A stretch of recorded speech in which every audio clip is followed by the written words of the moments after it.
Hey everyone, welcome back to my channel. I hope you're all doing super well. Thank you all so much for being here and for taking the time to listen to today's video. Today, we're going to be talking about what happened to 23-year-old Stacey Colbert. Stacey's friends reached out to me through TikTok, and when I started looking into her case, I was just absolutely shocked at how so many years have passed since her murder, yet her family and friends are still looking for justice. What happened to Stacey is so unfair and it's just absolutely heartbreaking. You know, she was just this young girl who was just getting started in life. My goal with this video is to spread awareness on Stacey's story to hopefully have her case reach new eyes that might just happen to know what happened to her. Her family and friends want people to understand that just because so many years have passed since Stacey's murder doesn't mean that people should just forget about her. It doesn't matter if 20, 30, 40, 50 years have passed. Her family deserves closure and Stacey deserves justice. I really appreciate you guys, the familia, for helping me build this platform where I can work with families directly to spread awareness on their loved ones' cases.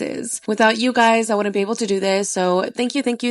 I think that's pretty much everything I have to say for the intro, so enough chit chatter, let's jump right into today's video. Stacey Beth Colbert was born on February 3rd, 1973 in Charleston, Illinois, where she was raised by her parents Lawrence and Ronna. As for her siblings, she had one sister named Danielle, whom she was very close to. Now, Charleston was a pretty small town. It's honestly the type of town where you would just go to the movies, you would hang out at the park, or you would go to the mall. Those were pretty much the main three spots that people would meet at to hang out, so there really wasn't much to do around there. Growing up, Stacey and her sister Danielle were very close with each other. They honestly just had such a cute and beautiful sister relationship, and if you're close to your sister or you're close to your brother, then you know the feeling. The feeling that your sister is your best friend, like she's basically your other half. That's exactly how Stacey and Danielle were. Since they really weren't that far apart in age, they did a lot of things together. They went to the same elementary school together and the same high school, so they had a lot of friends in common. Of course, they had their differences just like any sisters do, but it was very minimal and their differences were more about their personalities. For example, Danielle was more of like a theater girl. She loved to act, she loved to read, and she was also part of the show choir. As for Stacey, she was more of like a sports girl. She played soccer, volleyball, cheerleading, tennis. She went to the gym often, and she was just a very active person. Friends and family described Stacey as just the most wonderful and kindest person. Truly, reading about Stacey was just so lovely because everyone had such beautiful things to say about her. First of all, she was beautiful. Like, she was absolutely stunning, but her personality was just as beautiful. Everyone described her as being the type of person who would do anything for the people she loved. She was the type of person that you could count on. Like, if you needed something, you just had to call her up and be like, hey, like, I need help right now. She would drop everything and she would go help you. Everyone says that she was the type of person to always put others first. In fact, friends and family say that she was actually the symbol of love, loyalty, reliability, and dependability, which, like, wow, like, those are such good and amazing characteristics to have. Now, Stacey was also the life of the party. You know, she was always down to hang out, go dancing, listen to music, go eat out, and just have some fun. Friends remember her amazing slumber parties that she would host where everyone would get together, they would all get like popcorn and snacks and just have marathons of these cheesy 80 movies. Honestly, Stacey was the type of friend that everyone wants. Her high school years were amazing as well. She had lots of friends and she just got along with everyone. In 1991, her sister Danielle went off to college at Ohio State University because it was kind of like the family tradition. Their father had gone to Ohio State, their uncle had gone there, so it was just like part of their family lore. Danielle said that when she was 14 years old, their father took them on a tour of the campus, and as soon as she like set foot on campus and saw everything, Danielle said to herself like, yep, that's where I'm going, I love it. She just knew that this was a university for her. So Danielle starts university at Ohio State, and then a couple of years later, it's Stacey's turn. She also joined her sister at Ohio State, and the two of them were just having a blast. I mean, how fun, right? Like going to college with your sister slash best friend, that is literally a dream come true. The two of them loved walking to classes together, they would frequently meet up for coffee, and Danielle was just so happy to have her little sister with her. At Ohio State, Stacey majored in marketing, and she was very focused on school. She attended all of her classes, she finished all of her projects, and she was just a very smart and goal-oriented student. Of course, she did have her fun while in college. She did end up joining a sorority, and she was just having so much fun with all her new sorority sisters. During this time, she ended up meeting a girl named Ashley, and since the two of them were kind of new to the sorority, you know, they were like the new girls, they became close quickly. Stacey also became good friends with another sorority sister named Paula, and they were all just so happy with this new friendship. Stacey met Paula at one of the sorority parties, and Paula said, quote, "She was adorable. She liked to dance and I liked to dance and we both loved cheesy 80s music." As for how Ashley saw her friendship with Stacy, Ashley told Dateline, quote, "She always had a big, beautiful smile. She was always happy, you know, a go-getter." Now, Stacy lived in the sorority house for 2 years, and for her, joining the sorority just like meant everything. It meant embracing this new community, meeting new people, and just putting herself out there. Fast forward to 1996, the Olympics were happening in Atlanta, Georgia, and Stacy landed an internship at the Olympics, which was amazing. She got an internship with McDonald's in the marketing department, and she was in charge of creating a marketing plan for them. Like, this was just such a huge opportunity for her. Like, imagine landing an internship for McDonald's during the Olympics. It was just so amazing, and she had a blast with this internship. She made so many connections through there, and she just learned so much. After graduating from college, Stacy continued with her marketing dreams, and she began a new job as a marketing analyst for American Electric Power in Columbus, Ohio. Everyone says that she really loved her job. Her coworkers were really nice, so she made a lot of friends with them, and she was just really happy with the work that she was doing there. Not only did she get this new job, but she also got her own apartment. She moved into the Governor Squares apartments in Columbus, Ohio, and her sister Danielle helped her move in along with one of her male acquaintances. Now, the cool thing about this move is that Danielle lived close by. I believe she was only like 2 miles away from Stacy's apartment, so they just felt a lot of comfort knowing that the sisters were like nearby and that they could still see each other very often. During this time, Stacy also got a new kitten from a local shelter named Boots. Now, that's the name that was given to her kitten by the shelter, so it's not the ideal name that Stacy wanted for her kitten. She was trying to figure out like the perfect name for her new like little baby, and you know, she just loved her kitten so much. Honestly, everything just seemed to be going well in Stacy's life. She was 23 years old, she had a great job, her own apartment, lots of friends, a new kitten, and a loving family. It was almost just perfect. She loved her life in Ohio, but Stacy was always thinking about her future. You know, she was always thinking ahead, and she did have these big plans for her future. She dreamed of moving to Chicago to further her career in marketing, and she also had personal goals of finding true love and getting married. But unfortunately, all of her hopes and dreams were taken from her in March of 1998. On Friday, March 20th, 1998, Stacy did her normal routine. She woke up early, she got ready, and then she headed to work. She had a very good day. You know, everything went as it usually did. After work ended, she did go out to the Arlington Cafe with a couple of her coworkers to just drink and hang out. Now, this cafe was close to Stacy's house. I believe it was like less than 10 minutes away. So Stacy would often go there to hang out and to watch the games on the TV. So that day, Stacy went to this cafe, and then later that night, she was driven home by a male acquaintance. The next day, on Saturday, March 21st, Stacy had another normal day. At around 5 p.m., she ordered herself some breadsticks from a nearby pizza shop, which were delivered by the pizza boy at 5:59 p.m. She paid for her food, she closed the door behind her, and that was it. Early the next morning on Sunday, March 22nd, her upstairs neighbors were woken up by a loud sound. The neighbors say that it was about 4 o'clock in the morning when they suddenly heard horrifying screaming and loud banging coming from below them, which was Stacy's apartment. The neighbors say that the screams and the bangings were so loud that they actually couldn't go back to sleep. To them, it sounded like someone was in trouble. What's really upsetting is that the neighbors decided not to call the police, even though they literally heard screaming and banging at 4 o'clock in the morning. They decided to just not call the police or get involved, and I'll explain why in a minute. Eventually, the neighbors were able to go back to bed, and then later that day at around 2 p.m., they decided to check on Stacy. They walked downstairs to her apartment, they approached her front door, and they saw that the door was slightly open. They started knocking on the door, they called out Stacy's name, but they received no response. So they noticed that the door was slightly open, that Stacy wasn't answering, and they also saw Stacy's cat outside, which was odd because Stacy never allowed her cat to be outside by itself. So they saw all of this put together, but they still decided to not call the police, and then they just walked away. Sunday moved along, and it was now Monday, March 23rd. At around 7 p.m., Danielle calls her sister Stacy to just catch up. The Oscars had just happened, so she wanted to talk to Stacy about the Oscars, about the actors, and also about the movie Titanic, since they had just gone to watch the movie. So she called Stacy to just catch up, but all of her calls went straight to voicemail. Danielle says that she left her sister so many voicemails about the Oscars and just waited for her sister to call her back, but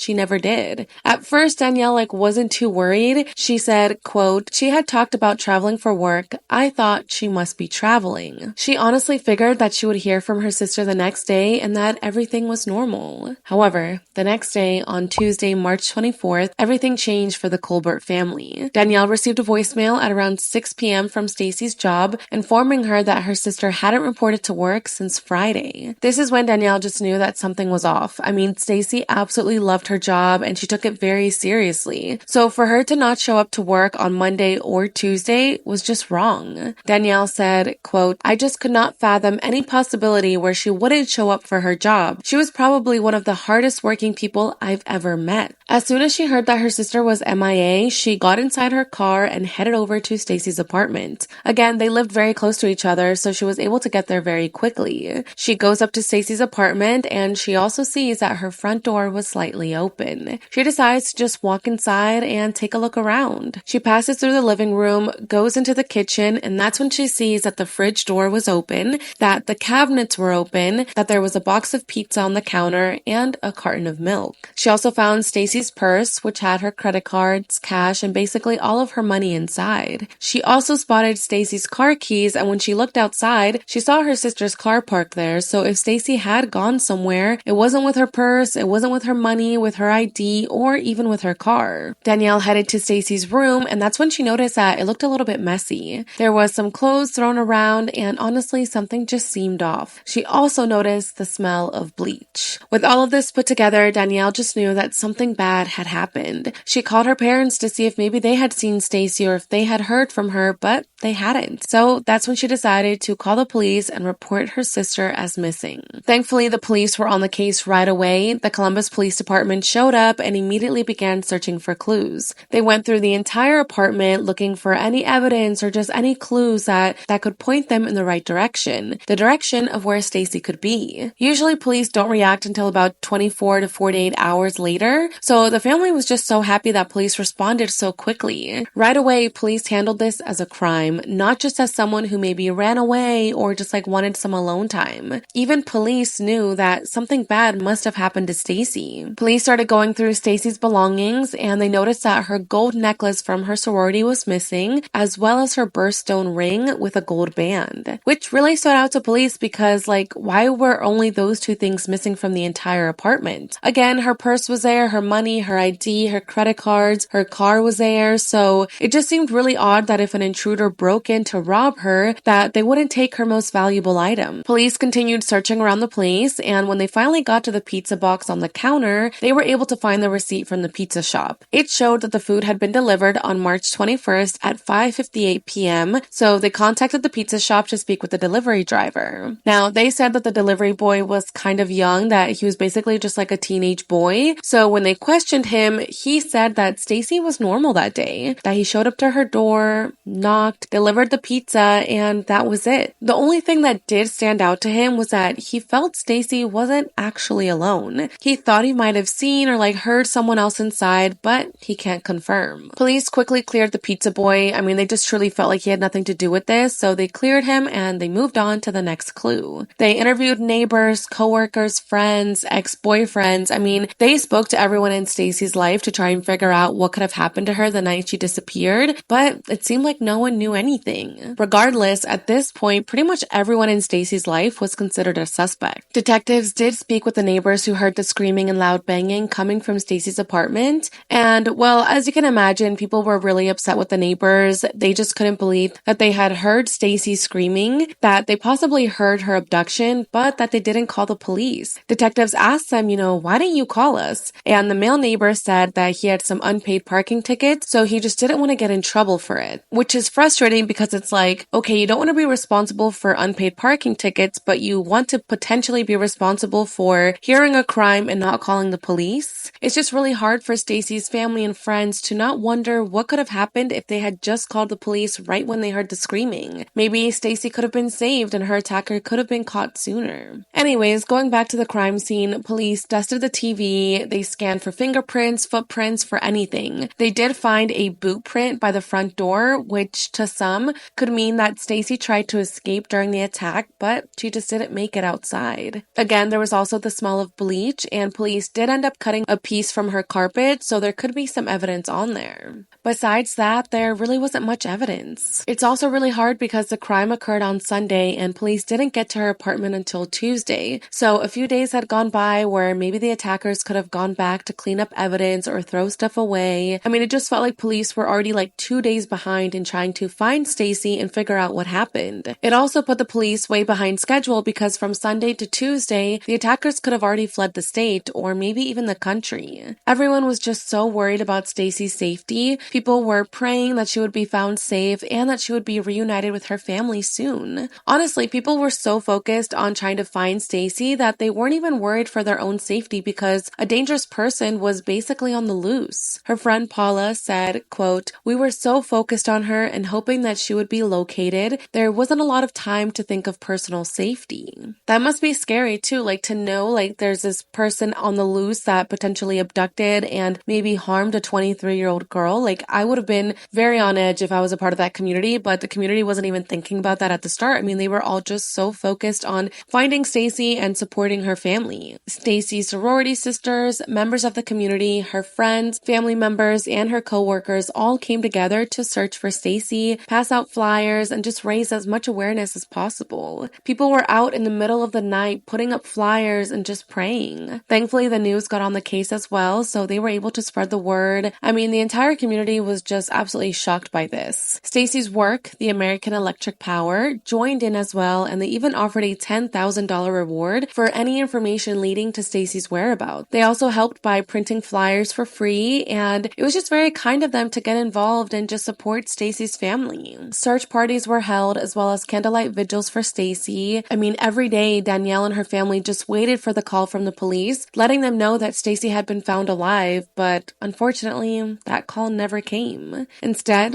a call came 6 years later, and it wasn't the call that they had hoped for. On Saturday, November 27, 2004, Danielle got a call from the police letting her know that a body had been found that matched her sister's characteristics. Sergeant Bessinger spoke to Dateline about this, and he said that a hunter was looking for his lost dog, and as he was doing this, he stumbled upon human remains on State Route 257 North in Delaware County, which is about 40 minutes away from where Stacy lived. The hunter said that he noticed something under a pile of leaves and under a brush. So when he moved the leaves over, he realized that they were skeletal remains. He called the police, and a few days later, they confirmed through dental records that this was Stacy. They also collected some of the leaves that were found around her body, as well as some other pieces of evidence, and they were hoping that these leaves could tell them the story of how Stacy got there in the first place. Unfortunately, due to the condition of her body, they were not able to determine her cause of death. Sergeant Bessinger said, quote, "We don't have certain things to look at, like flesh. It was just bones at this point."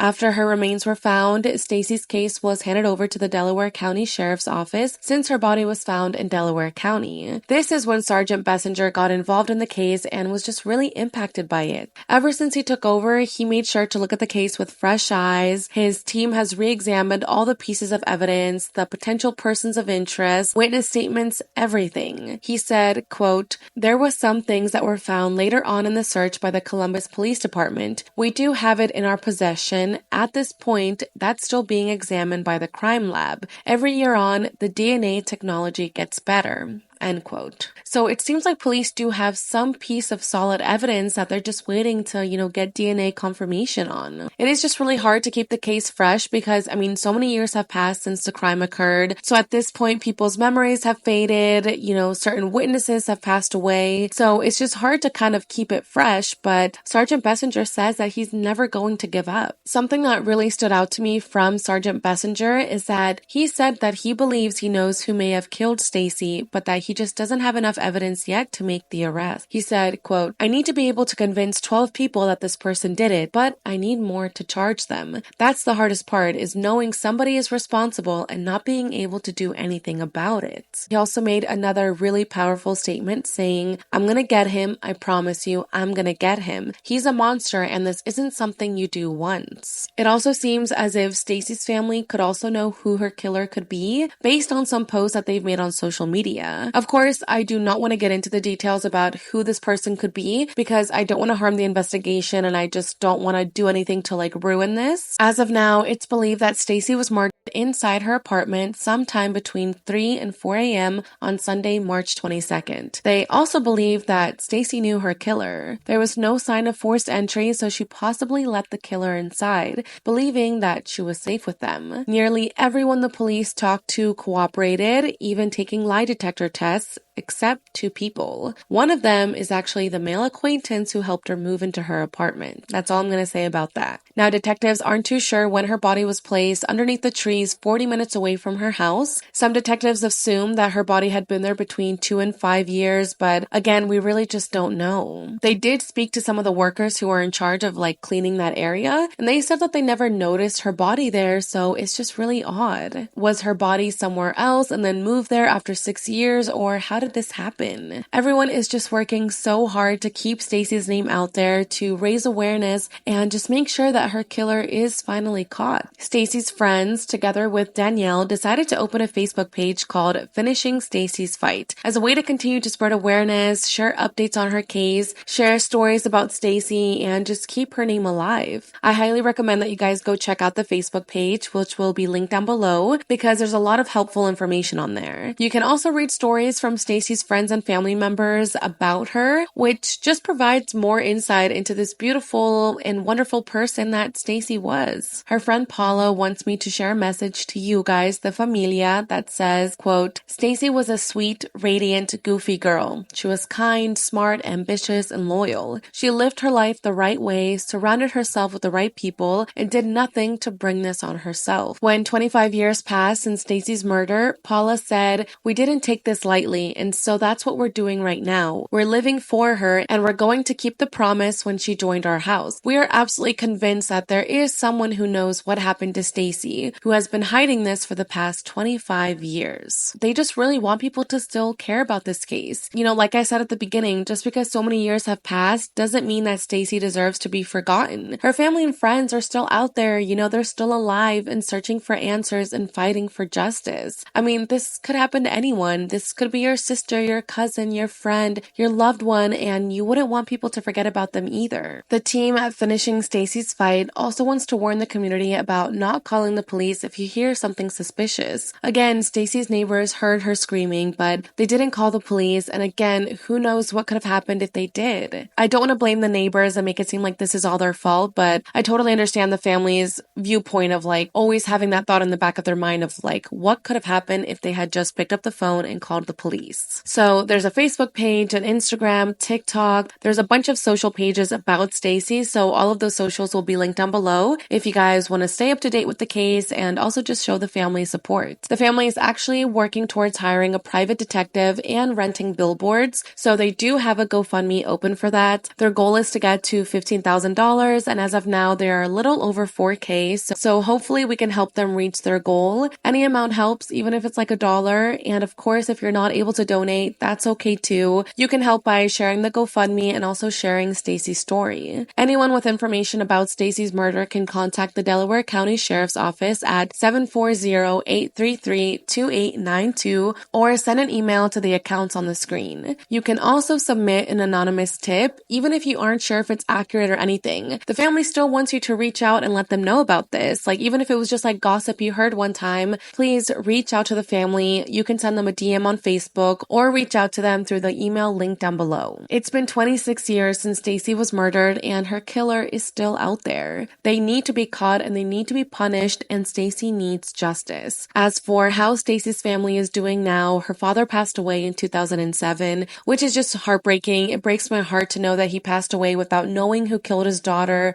or why it happened. Her mother, Rana, is still alive, but she actually moved away. I can imagine that it's hard to live in the same town where your daughter was was killed, so it's understandable why she left. Her mother did make a statement saying, quote, "The hardest thing as a parent is when someone says, 'How many children do you have?' and have to say, 'I had two.' You're always waiting for that shoe to drop and your life to go back to what it was. The physical pain is gone, but the sorrow and the grief is never gone." I believe Danielle still lives in Ohio and she continues to search for answers. She had a marketing job, like she got to work the Olympics. She had an amazing job with AEP, a go-getter. She ran, she did all the check boxes, and even doing all that, bad things can still happen. Holidays were always spent with family, and that person missing, it just rips your heart out. I want to end the video by reading a statement from Stacy's closest friends. They said, quote, "We miss you, Stacy, more than words can express. The pain of losing you so young is a wound that never heals. We resent the years stolen from you, the milestones you should have reached, and the dreams you were meant to fulfill. Your absence still leaves a void in our lives that can never be filled. Watching your life unfold was a privilege we were all robbed of, and it's a loss we will forever mourn. You will always be in our hearts, and your memory will continue to inspire us every day." And with that, that is all the information we have on what happened to 23-year-old Stacey Colbert. My heart goes out to her family and friends. I am so sorry that this happened to your loved one. You guys are doing an amazing job at keeping Stacey's name alive, and we won't stop sharing her story until her killer is caught and until she gets the justice that she deserves. She had so many dreams and goals ahead of her. I mean, she wanted to move to Chicago one day. She wanted to find true love, and she wanted to get married. So I don't get why this person felt like they had the right to take all of this away from her, and how they're still out there to this day thinking that they got away with it. That's the part that makes me the most angry. Like, that this guy's just living his life. Who knows if he ended up getting married or had kids or like what he's doing now, but to know that he is still out there after 26 years is very, very eerie. And I just am praying for Stacey's family, and I again hope that this video does reach a new audience that might just know something about the case. And yeah, I would love to know your thoughts about this down below, and if there are any other cases that you would like me to cover, make sure to leave me a comment down below or submit it through my case suggestion form. Also, before we end the video, I do just want to quickly talk about something. If you guys saw on my community tab and on my social media, I have been working on something really exciting for this channel and for you guys, and although I can't share all the details yet, I have started to drop some like clues and like little hints to see if you guys can guess what's coming, and because I'm also really excited about it. I will be giving all updates on what's coming to the new Familia newsletter members first before I announce it anywhere else. If you already signed up, you already got the first clue. The newsletter is really exciting and more will be shared soon on that, but for right now, it will be used to share more on the big announcement, which you don't want to miss. So to be the first people to get all the clues and updates, sign up through the link in the description box down below. Once you guys do sign up, make sure to drop me a letter emoji down below so I know that you guys signed up. I'm just really excited to share more with you guys soon, but for now, I wanted to let you know to sign up to the newsletter and to stay tuned on all my social media platforms for more updates. And again, I just wanted to say thank you for being the best familia. I'm able to do all of this because of you, and we are truly making a difference. Okay, I'm going to stop talking now before I get all sappy, but thank you again so much for being here, familia, and I will see you all in the next video. Bye, guys.